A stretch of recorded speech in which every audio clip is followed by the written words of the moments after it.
홍지은의 사연 라디오 지금 시작합니다. 안녕하세요.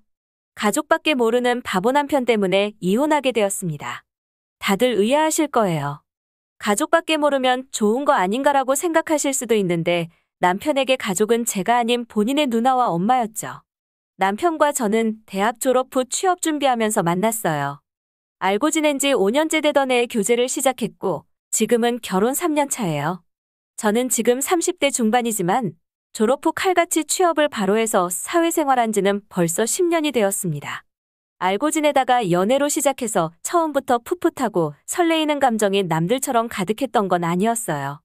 대신 그만큼 현실을 보는 눈이 있다는 게 서로에게 더 장점으로 다가왔죠. 젊은 친구들처럼 인당 10,000원 넘어가는 식사에 밥 먹으면 무조건 카페 가서 디저트까지 사 먹으면서 하루 데이트에 몇만 원씩 쓰는 그런 날은 저희에게 정말 보기 드문 사치 부리는 날이었어요. 남편과 저는 처음부터 어느 정도 우리는 결혼할 것 같다라는 느낌을 서로가 가지고 있었어요. 그랬기 때문에 데이트를 해도 밖에서 돈 쓰고 다니기보다는 저희 집에서 주로 했어요. 남편도 돈 모으겠다며 독립을 안 하고 있었거든요. 남편보다 사회생활을 일찍 시작한 저 또한 처음 5년 동안은 친정에서 출퇴근을 했어요. 하지만 벌이에 어느 정도 여유가 생기기도 했고 중소기업 전세대출 받아서 아주 저렴한 비용으로 독립을 할 수 있었죠. 남편이나 저나 결혼은 하지만 서로에게 얽매이지 않는 스타일이라서 결혼까지 결심하게 되었고 둘 다 생활비만 각출하고 각자 벌이는 각자 운용하기로 했었죠. 그렇다고 결혼식을 하는데 내가 5천 썼으니 너도 5천 써라 이런 건 아니었어요.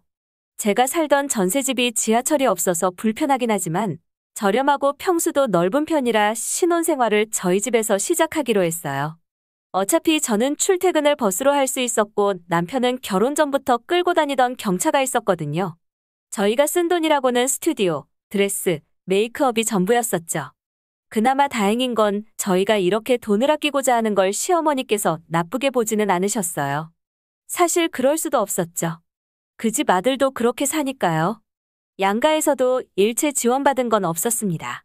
굳이 지원받은 걸 꼽자면 신혼생활 시작하고 나서 친정엄마가 홈쇼핑으로 인스턴트 식품 주문해 주신 정도였고 남편이 가까이 사는 시어머니 댁에서 훔쳐오는 김치 정도였습니다. 그마저도 저는 김치를 안 먹으니 도움받은 것도 없다고 볼 수 있죠. 다른 사람들이 봤을 때는 제가 돈에 미친 사람처럼 보일 수도 있겠지만 돈에 미쳤다기보다도 저에게 돈은 반려동물 내지는 자식 같은 존재였어요. 핸드폰으로 은행 앱을 켜서 주기적으로 모이는 원금과 차곡차곡 쌓이는 이자를 보면 무럭무럭 자라나는 자녀 같다고 할까요?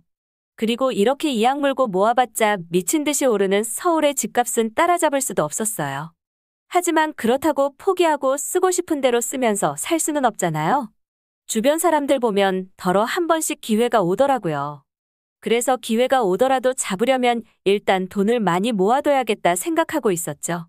그렇게 이악 물고 10년 가까이 모은 돈을 다 정리해보니 1억 2천 정도 되더라고요. 너무 뿌듯했죠. 목표했던 것보다도 많이 모아서 이제 이걸 또 재투자할 생각하니 벌써부터 기분이 좋더라고요. 그때 때마침 저랑 나이가 비슷한 소형 아파트 하나가 급매로 나온 거예요.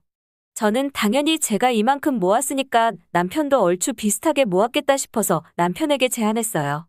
급매로 나온 그 아파트 우리가 무조건 사야 한다고요.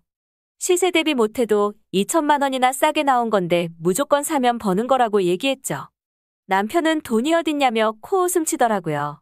대출 50% 끼고 너랑 나랑 각각 25%씩 하면 충분히 살 수 있다고 하니 자기는 이제 막 새로 모으기 시작해서 1,000만 원 모았다는 거예요. 서로 터치는 안 하기로 했지만 너무 어이가 없어서 뭐 했냐고 어디다 썼냐고 물어봤어요. 시누이랑 시누이 남편이 1년 전에 PC방을 창업했는데 거기 지분 투자했다고 하더라고요. 지분 투자했는데 왜 돈이 이거밖에 없냐니까 코로나 터져서 마이너스라며 한 푼도 못 받고 있다고 하는데 정말 어이가 없더라고요. 아무리 금전적인 부분에 있어서 서로 터치를 안 하기로 했다지만 이렇게까지 상의 없이 돈을 써도 되는 건가 싶더라고요. 막말로 아프기라도 걸리거나 하면 결국 나한테 손 벌릴 텐데 어느 정도의 정보는 공유해야 하는 게 아닌가 싶더라고요. 근데 며칠 후에 시누이한테 연락이 와서 깜짝 놀랐습니다. 결혼 전부터 결혼하고 나서까지 딱 3번 봤거든요. 대뜸 어색하게 안부를 묻고서는 코로나 때문에 장사 안 돼서 죽겠다며 앓는 소리를 10분 정도 하더라고요. 그리고 나서는 앞으로의 전망에 대해서 얘기하는데 면역력이 중요하다며 운동을 해야 하고 운동하는 애들은 샐러드 먹는다. 고로 샐러드 카페로 업종을 변경하겠다는 거예요. 그래서 그런가 보다 했습니다. 잘 알아보고 하시라고 응원도 했고요. 근데 다들 아시겠지만 저한테 응원 들으려고 전화한 게 아니었죠. 목돈이 있으면 자기한테 지분 투자를 하라며 권하더라고요. 수익에 이자까지 쳐주겠다는 거예요. 저는 금전 관리에 있어서 제가 반드시 지키는 게 하나 있어요. 모르는 곳에 투자하지 않는다는 거죠. 그나마도 많이 발전해서 이제 주식 투자 조금 하는 정도이고 남들이 아무리 몇십 배, 몇백 배 수익을 냈다고 해도 코인을 절대 건드리지 않는 이유죠. 그리고 솔직한 얘기로 창업했다가 망한 거 뻔히 봤는데 미치지 않고서야 어떻게 거기다가 투자를 하겠어요. 저는 당장 운용 가능한 현금이 없어서 빌려드리기 힘들 것 같다고 얘기했죠. 근데 신우이가 동생한테 들은 얘기가 있다면서 있으니까 아파트 사자고 한 거 아니냐며 추궁하더라고요. 남편이 까발렸구나 싶어서 그냥 솔직하게 얘기했습니다. 목돈 있는 거는 맞지만 집 사려고 기회만 엿보고 있는데 제가 형님한테 빌려드리면 기회가 와도 못 사지 않냐고요. 신우이는 무조건 자기 위주로 생각하더라고요.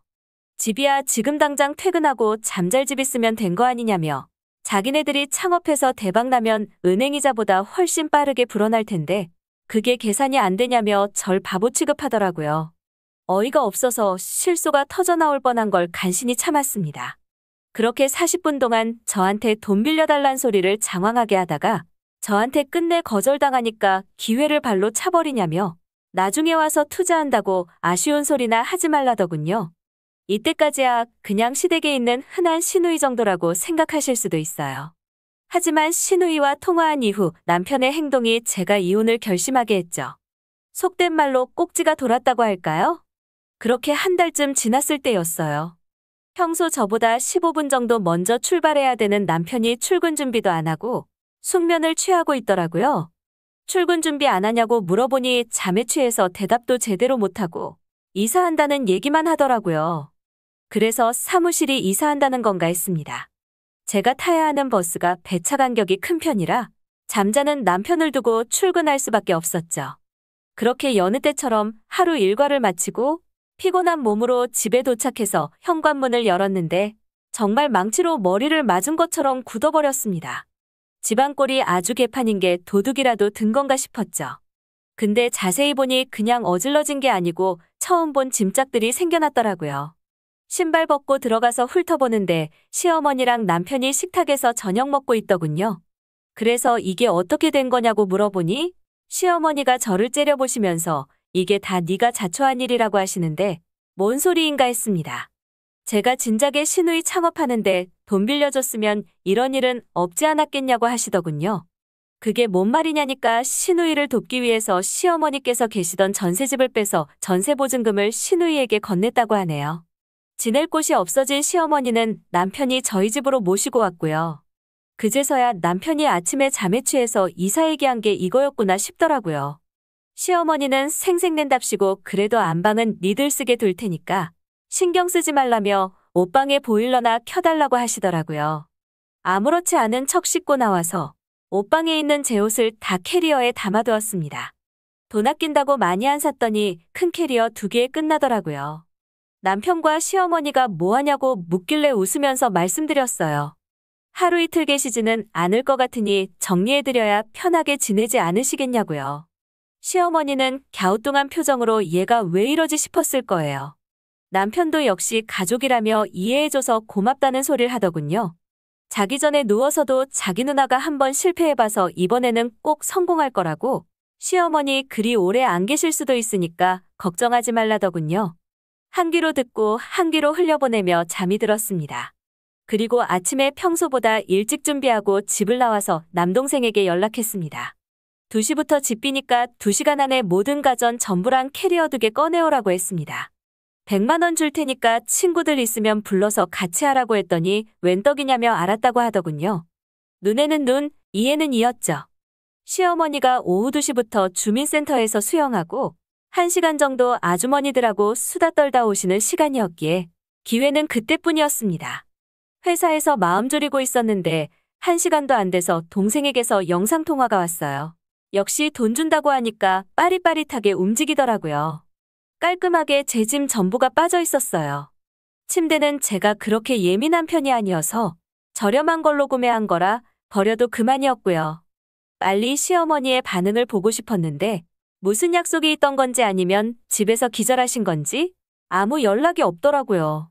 5시가 넘어서야 시어머니한테 연락이 왔습니다. 도둑이 든 것 같다면서요. 제가 미친 사람처럼 깔깔거리고 웃으니 당황한 시어머니가 겁에 질린 목소리로 왜 그러냐고 물으시더라고요. 그래서 말씀드렸어요. 칼만 안 든 강도들이 제 재산을 노리길래 제가 안전한 곳으로 다 옮겨놨다고요. 시어머니는 5초 정도 말씀이 없으시다가 지금 자기 들으라고 하는 소리냐고 하시더군요. 그래서 맞다고 주말에 부동산 가서 집도 내놓을 거니까 아직 안 풀어놓은 짐은 풀지 말라고 얘기해드렸어요. 시어머니한테 전화 받았는지 남편한테도 전화가 오더라고요. 미쳤냐면서 소송을 걸겠다고 하더군요. 그래서 물어봤어요. 내 집에서 내 거 치웠는데 뭘로 소송을 걸 거냐고요. 네가 할 수 있는 건 이혼 소송인데 그것마저도 너한테 유리하게 흘러가지는 않을 거라고 했죠. 그제서야 남편은 만나서 이야기하자며 제발 이러지 말라고 하더라고요. 그래서 얘기했죠. 할 얘기가 있었으면 일을 싸지르기 전에 하지 그랬냐고요. 그렇게 저는 주말에 근처 부동산에 가서 집주인에게 얘기하고 집도 내놓고 왔습니다. 나름 수요가 있는 동네라서 그런지 집은 금방 나가더라고요. 시누이한테서도 미친 듯이 연락 왔었어요. 집이 사라진 시모와 남편이 갈 곳이라고는 시누이네 밖에 없었거든요. 시누이는 상황 파악 안 된 건지 저한테 정신 나갔냐며 소리를 지르며 시어머니 모셔가라고 하는데 정신이 나간 건 시누이 같더라고요. 시어머니한테 받은 돈 다시 돌려주면 되는 거 아닌가 싶었는데 망한 PC방 정리한 거랑 시어머니한테 받은 전세보증금으로 이미 부동산 계약하고 인테리어까지 시작했다고 하더군요. 공사를 파토내고 부동산을 다시 팔면서 막심한 손해를 안고 가던지 아니면 시어머니한테 집을 새로 구해드릴 때까지 모시고 살던지 둘 중 하나는 피할 수 없는 선택인데 연락이 끊겨서 근황을 못 들은 게 좀 아쉽긴 하네요. 지금 생각해보면 남편이 딱히 나쁜 점은 없다 싶어서 결혼한 건데 서로 너무 터치를 안 해서 이런 일이 벌어진 게 아닌가 싶네요. 저는 많은 거 바라지 않고 그냥 딱 저 같은 사람이면 좋겠다 싶었는데 그것도 참 쉽지가 않네요. 홍지은의 사연 라디오. 오늘 이야기 여기까지입니다. 재미있게 들으셨다면 구독과 좋아요 부탁드립니다.